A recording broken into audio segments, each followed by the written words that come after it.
Maya. Jesus. Just her name sends shivers down my spine. It's so difficult to find ways to describe this woman in a way that articulates who she is. I mean, essentially, she's perfect in every single way.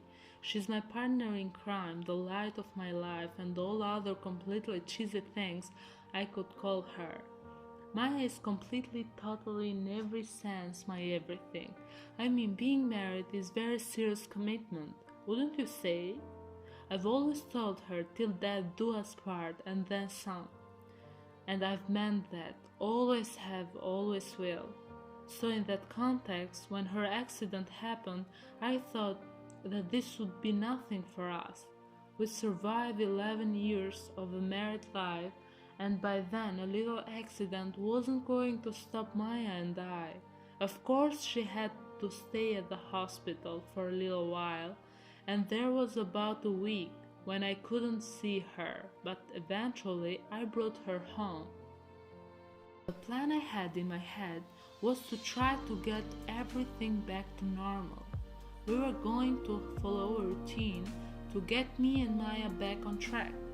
I just wanted to move forward and forget everything about the accident, but alas, that was not the fate had in store. You see, a little after 2 days, I had a slight twinge, a gut feeling that something was off.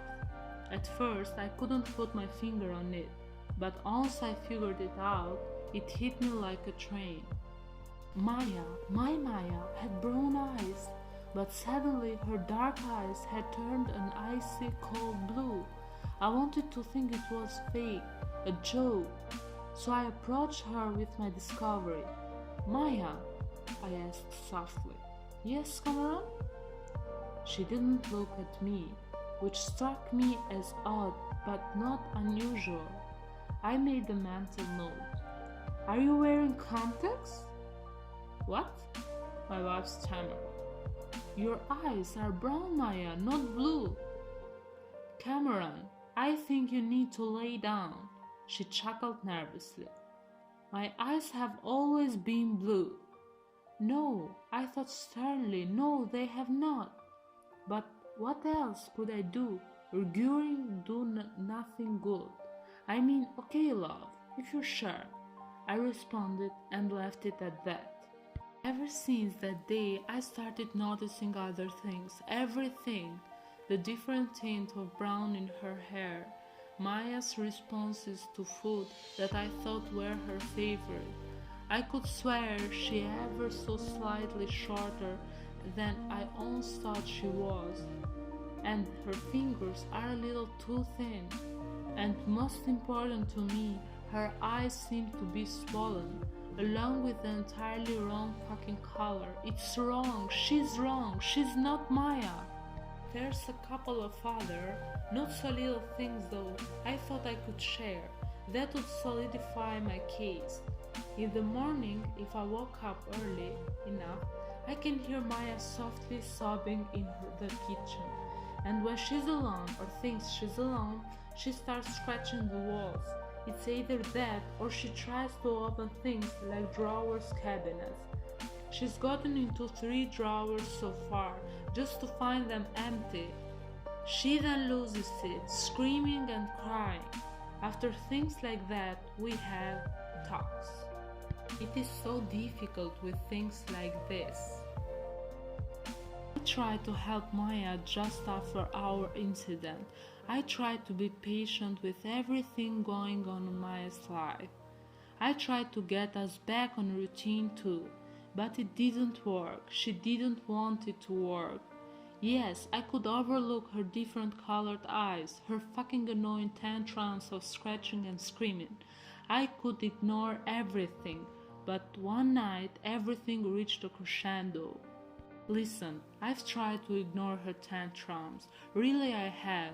Most nights I just put a pillow on my head until she wears herself out, but tonight I just couldn't. Maybe it was Maya trying to muffle her cries, or maybe it was the sound of the padlock smacking into the window. Whatever it was, I couldn't take it. She had pushed my limits. I got up and made an effort to quiet my footsteps as I went to confront her. I heard her gasp as she returned and saw me. "Maya," I said tiredly, "those aren't coming off until you've learned to readjust to the house. We've talked about this, about our routine." "Cameron, please, I just want to leave," she begged. "I want to see my mom, please." "I've told you why you can't see her, Maya. Please, please, please, Maya. Please, Cam." "Enough fucking crying, Maya." I bellowed. I lost my temper, snapped, although I shouldn't have.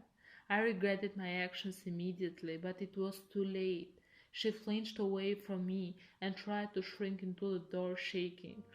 I sighed. "I'm sorry, darling. I didn't mean to yell. Forgive me, stress of work." I crouched down and held out my hands, motioning to her. She defiantly shrank away from me and didn't budge. "Maya, no, Maya," I said more sternly this time.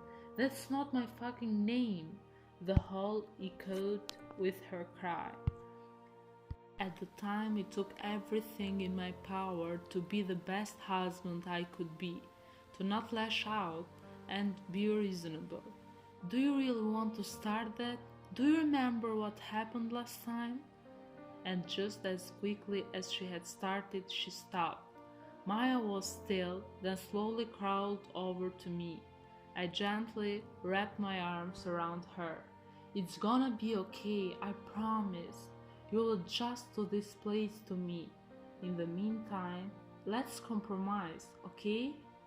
You can get freedom around the house when I leave, and in return you agree to stay. Maya, sound fair?" She sniffled and nodded. "One more thing, okay?" "Yes, Cameron."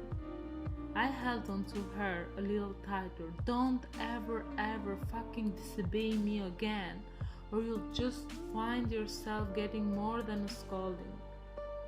Silently, my new Maya shook her head. "Good, I'm glad you're clear. Now get back to bed." As I watch her leave, the light patter of her bare feet in the hall, a faint smile can't help but pass over my face. Technically, she's not Maya, or at least not the Maya I need her to be. There are flaws, but I'll definitely have to adjust some things. But soon, it will be like my wife was never gone. Okay, as always, subscribe and also hit the bell for more videos. Thank you.